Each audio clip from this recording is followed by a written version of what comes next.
morning I woke up with a nice pump session. I just finished doing the 30-30 method. I did a video before this one explaining what that is. But I got 10 ounces and I'm getting close to my 12 ounces, which is what I usually get for a morning pump. And what I want to go back to, because my daughter drinks a lot of milk. Goal is not to be an oversupplier.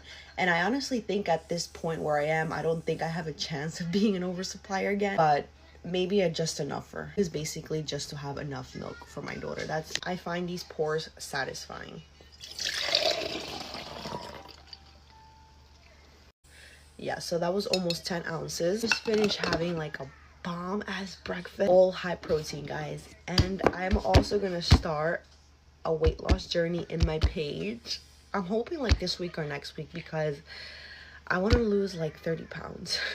It's gonna be hard because I eat a lot, but let's see how it goes. And of course, I want to bring you guys along the journey, because losing weight is so hard, especially for me that I love to eat. I love eating sugary things. I just love eating in general.